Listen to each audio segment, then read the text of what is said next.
Don't blink, it's your boy Ink. Welcome to our show. Guys are doing well because I had a wonderful 20th of December 2024. It is a Friday night. It is snowing. Didn't get called into work, sadly. Hopefully they call me tomorrow, but hey. Today we're doing a video. And it might be a bit clickbaity. I don't often do clickbaity video. But just want to maybe having a clickbait title. I'm going to tell you the title right now so that way we don't forget. Ink saves a life. A lot of people call me Ink. No vendetta. There you go. So I often tell you guys about how in depression I want to put that music. I want to put a song. That song is one of the best songs I've ever heard. Feeling this, Blink 182.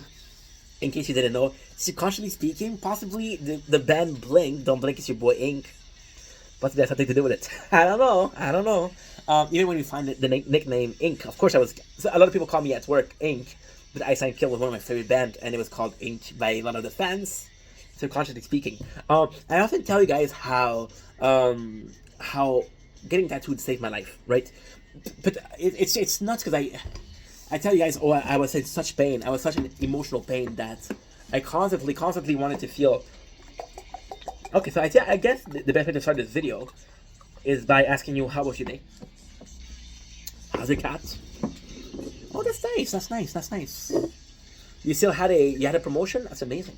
The second thing that I should possibly say is, so why did I get so much tattoos?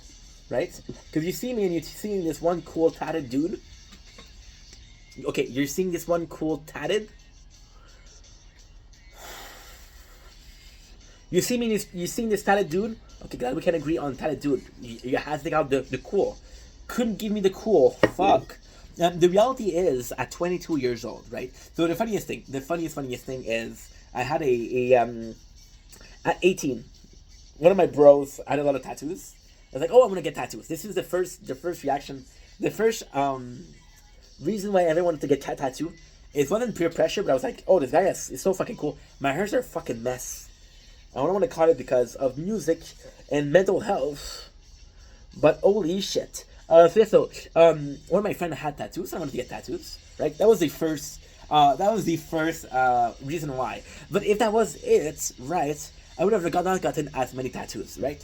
The second reason why I got tattoos was because of Rich Piana. Rich Piana was one of my role model. When I went into the apartment, right, I was very. I always tell you guys this story, but I didn't have any TV. I didn't have any Wi-Fi. I was listening to radio, right? So what I would do, I would download podcasts, right, and play PS3 games.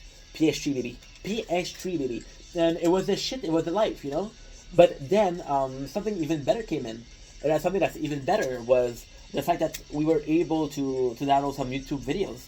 One of those YouTube videos that I followed was Rich Piana, right? His whole Big By the Day journey. Now, again, I told you guys how I met Rich Piana. I was working out at school at 18 years old. I was working out, right? So, and I was looking for people, and it was weird because I didn't.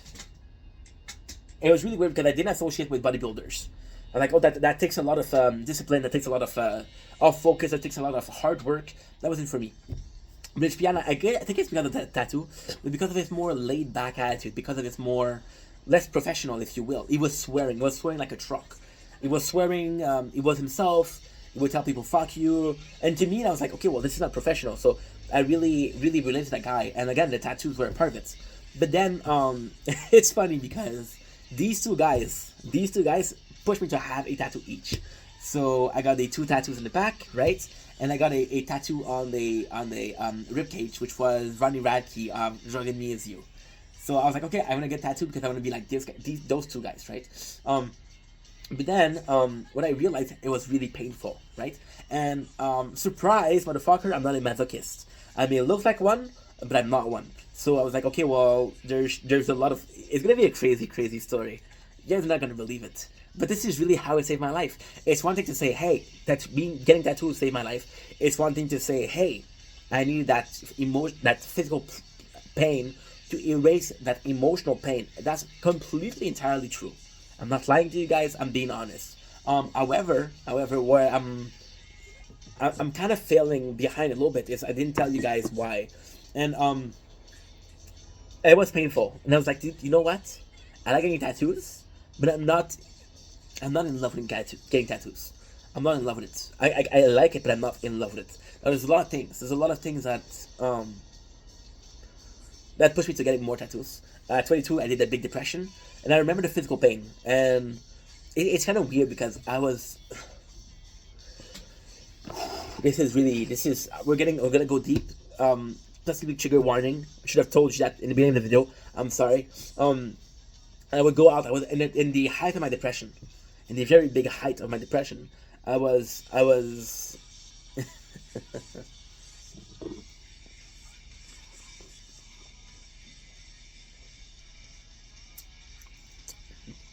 paranoid.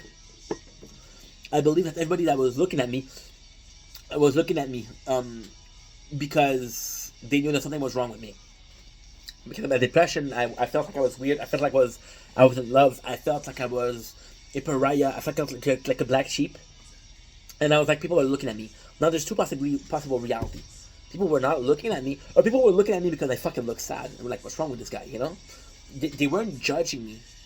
Most of the case were possibly just concerned. This guy he's okay. He doesn't look okay. Right? And people were looking at me. And I went crazy. I can honestly say I went crazy. I was like, these people are looking at me for a reason. Now, in the perfect world, I said, you know what? I'm going to give them a reason to look at me. And that reason, I started getting tattoos. Now, the first tattoo that I got was absolutely a, during the pain period. The tattoo I got was actually a big fuck you. It was this one. Forgive, but never forget. When I'm going to be losing a little weight, I'm going to do a tattoo tour. And the reason why it was like that was because no matter how much clothes I put in, you can still see my fingers. They will see a tattoo, right? Back then, tattoo on the face weren't that popular. It became popular with people like Lil Peep, like Lil Xan. It became popular with people like XXX. It became popular with people that were artists, right? And now you can see people with face tattoo but don't have a tattoo anywhere else. Which is actually cool. You should be able to get a tattoo wherever you want. And for some reason, that moment, and is it mentality? We're gonna go deep in this video, but you're gonna see how much it makes sense. And I hope that by seeing how much it makes sense, you realize that there's a whole method to madness, right? A lot of people will look at me and say, "Hey, this guy is a bit weird, he's a bit crazy," but not a lot of people will say, "Why is like that?" Right? So the weirdest thing that happened was the very first tattoo, which again FBNF, was for people to stop looking at me. And if they were looking at me, I could convince myself they're looking at the tattoo. Like, for some reason, this was extremely painful. The finger was extremely painful. And for some reason, that whole day, I was happy. Now, I'm not playing victim, I'm not complaining, but this was the first time I was happy in a long ass time. And a long ass time, I was happy. And I was like, holy shit. See, then I went to the second time. We went to get the rose to follow this. And once again, I felt happy. And the end was really pleasant. So I had an experience with the finger that was really painful. And I had an experience with the end that was really pleasurable. And I forgot that those two times were a break. We're a break from that eternal sadness. That eternal funk. Right? And it was a blessing. See, I was born in the 90s. The 90s were different. The 90s were very different. It was that mentality of emotions are gay. Emotions are for pussies. I'm not saying this. I'm saying what was a common belief back then. Now, if somebody tells you, "Hey, I'm seeing you shrink," you're showered in applause. You're showered in good. I'm happy for you. You're showered in. You know what? I think this could help you. Back then, if you're seeing a shrink, you're a fucking pussy. You know. So I was afraid of how people would see me. And you see, I was born, like, for example, this morning. And again, I'm not playing victim, but this morning I had an incident with my stepmom. She's not my stepmom, but she's been my father for 20 years. So she, at this point, more than that, 26 years? She's more so a stepmom than anything else. And my father will finish his life with her. And we had an incident where she keep on repeating, "Hey, because we wanted to do like a financing." And she was like, "Oh, your ADHD is showing." And she was telling me, "Take your time to listen." But it's a fucking menu that takes 10 minutes. And they're repeating the same time every single time. And she's like, why aren't you listening to the message? What if something different? You're gonna miss it. I'm like, chances are, if they repeat the same time 30 times, I don't think the 31st time it'd be different, right? And even then, she was like, oh, I can see that your ADHD is acting up. And I was like, fuck you, don't say that, because that's rude. That's rude. I have ADHD, yes. Yes, but don't treat me like I'm fucking stupid because I have ADHD, right? Don't treat me like that, because that's not nice. Even if that's what you can think whatever the fuck you want, but don't act like that with me. The sooner I have the back turn, you can do it, I don't care. But I have the decency, while we're doing the thing, to, you say that you want to help, but you're not helping. And even then, she said, oh, your ADHD acting up. But every single time that the guy is talking to me, the guy on the phone today, for the bank, because we wanted to open a bank on my phone, which wasn't done, and we wanted to be involved for whatever reason, I don't really care. And she was at the same time that they were talking, right? At the time that they were talking, she was talking to me, right? Because she was talking to me, I wasn't able to focus on her nor on him because they were both talking at the same time. Like, what the fuck, right? You understand that that's the way I am. You're judging me for being ADHD, but you're not helping, you know? And again, I'm not blaming her. It's just a concurrence of events. But this is just to showcase how, as a kid, I was treated differently because I had ADHD. Me having ADHD was put on the table very, very often. Was, whenever something was wrong, oh, that's your ADHD. So, as a kid, when you hear that, it makes you self-conscious, right? It makes you self-conscious. It makes you think, am I really weird? Am I really different? And then, when people that are close to you, like my mom, when they're telling me you should see a shrink, my first thought is like, oh, maybe I'm more fucked up than I thought, right? Which is not the case. They're trying to help. But the tattoo, and I felt great about it because the tattoo was, it was one way of literally being a kind of like a shrink. So you see, this is gonna be more of a boy talk, and I'm not trying to put you ladies, you beautiful ladies aside, but if you're a guy, you know what? Possibly, we boys, we know the barbershop talk. We all have them. Barbershop is a place for the guys, and possibly hairstylist is a place for the girls. I don't know. I hope I'm not offending people. That's not the case here. But my tattoo artist was also a shrink. He wasn't also a shrink, but it felt like a therapy session. We were talking about our problem, and he was talking about himself and how he saw life, and you get that he suffered too. And the greatest thing is, by loyalty, I always had the same. But the reason why it saved my life was because one of my darkest moments was I wasn't working. I was isolating myself. I would only go out for two things: to buy junk food and for tattoos. And those moments, and one of my best moments, that's getting tattooed. And this is I sort of got this a true story. One of my best memories getting tattooed was I was getting tattooed for my legs, and it took a long ass time, because it's very thick skin, and you have to pass multiple times. And I remember watching a movie. You know what's the worst thing? The worst thing? I remember the movie. It was the Glass movie. Glass, you know, with the guy who played in Wanted and X-Men, he played Professor Xavier, Jim McAvoy, I think. It was a great movie with what's his name? With fucking Samuel L. Jackson and Bruce Willis. There you go. Bruce Willis, which is sadly getting Alzheimer, and I just forgot his name, so that's very rude. But those therapy sessions were there, and it's funny because that guy, and I'm trying to be respectful, but that tattoo artist was also fucked. Sometimes he would say things that were not to me, but he would say things in a room which were, you don't see that, and it wasn't offensive. It was just a weird thing to say. And I was treated as a weird kid, so it's like, okay, well, I'm gonna be relating to this guy. But the best thing about it is, it's very, very weird, but I would go there and I would wait for hours because I only wanted this guy out of loyalty. And because I had tattoos, a lot of people that were also waiting for tattoos were talking to me, asking questions. Then I don't know, it just felt like my people, you know. And as a kid, that was my issue. As a kid, a lot of people were sports guys. I wasn't a sport guy. A lot of people were car people. I wasn't a car people. A lot of people. There wasn't a lot of nerds. There wasn't a lot of nerds. And the craziest thing, and again, this is my reality. As a kid, I wasn't speaking English, right? And a lot of people at my school weren't speaking English. But when I would choose to watch, Yu-Gi-Oh! I would choose to watch Yu-Gi-Oh! I would choose to watch Dragon Ball. I would choose to watch Pokemon in English, right? It was a show that I like to watch. And I would go to school and say, "Hey, what did you watch?" Well, I watched a show. What it was about? I don't speak French. I don't speak English. I don't understand what they're saying. So I never felt like I belonged to a place. And that tattoo parlor was the place that I felt like I belonged in. I went to the same tattoo parlor every single day for 2 weeks. Then I would go periodically speaking, but it was to me it was such a blessing because it was this one place where I wasn't judged, and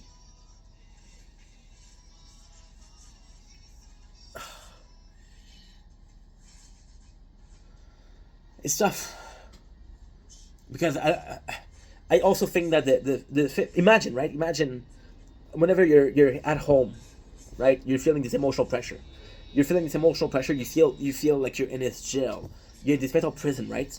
And then you go out and you get tattoos, and you're outside, you're talking to people, and the emotional pain is replaced with physical pain. So you can see as to why it was really a therapeutic session. But the reality, yes, it saved my life. It absolutely saved my life, right? Would I have unlived myself? No. Would I have went deeper into depression? Absolutely. But you see, the thing that really worked for me was the fact that no matter what happened, no matter what, right? I had an escape route. I was like, you know what? Today's on a day. Today I feel really bad. I'm gonna tattoo, right? And the worst thing, I'll be completely fucking honest with you. Some tattoos, right? I was going in the tattoo parlor. I had an hour and a half of bus to do. And those tattoos were in my brain. They weren't there. I had an hour and a half to decide what tattoo I want to get. So I would get songs. That's why I have a lot of lyrics on my body. Lyrics of songs. A tattoo. And the problem with getting tattooed was it was a crutch. When I wasn't getting tattooed, I was like in that position. I wasn't healing. I was. It's like getting high. It's like drinking alcohol. You're not solving problem. You're just forgetting about them. But when you remember them, oh, it fucking hurts. And yeah, so getting tattooed saved my life, but it also, in a lot of ways, it's weird because in a lot of ways how can I say that? It's actually weird to say, but in a lot of ways I would like to say, hey, I healed myself. I think there's a point of pride in there. I think there's a point of pride because most of the pain that you get mentally is caused by yourself. The emotional pain that you're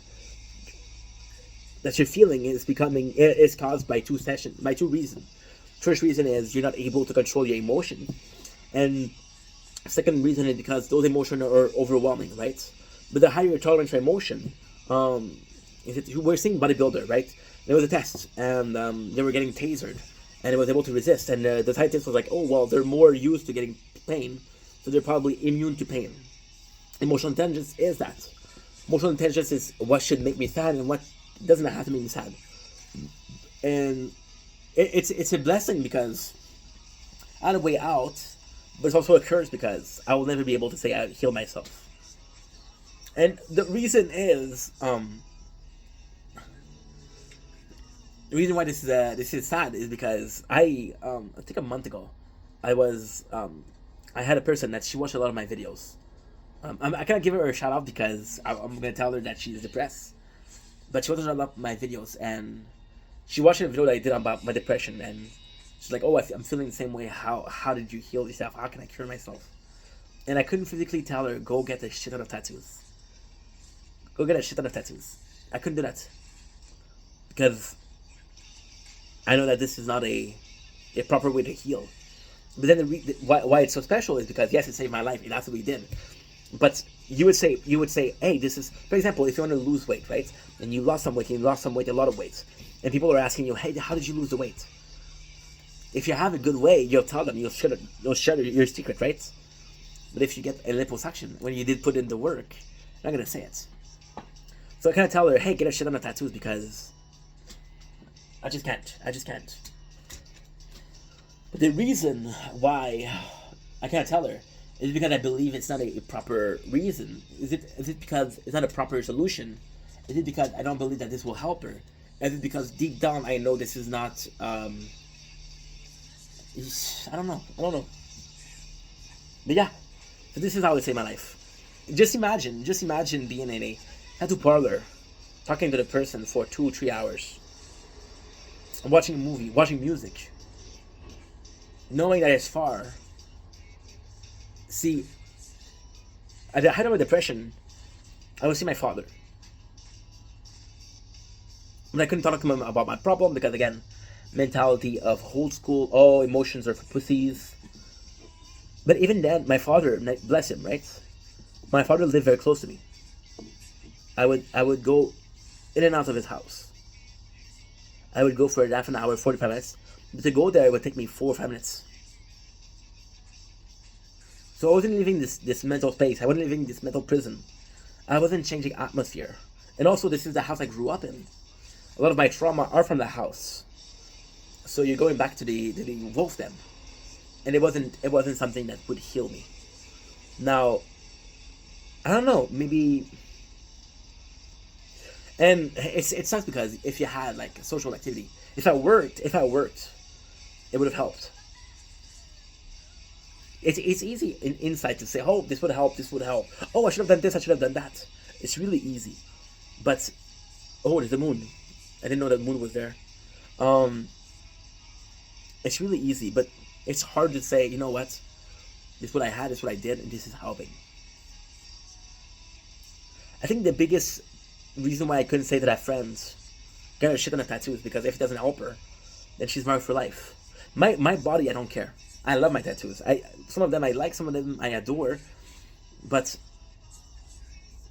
even if I was missing, even if I had scars, I wouldn't care because it's not something that I really care about. You know. Now, technically speaking, I'm lucky because a lot of people are getting tattoos. If it was the 90s, I would be looked at for differently. If it was the 80s, I would be looked at like I'm some kind of freak for no tattoos. Now, a lot of people have a lot of tattoos, so it's more accepted by society.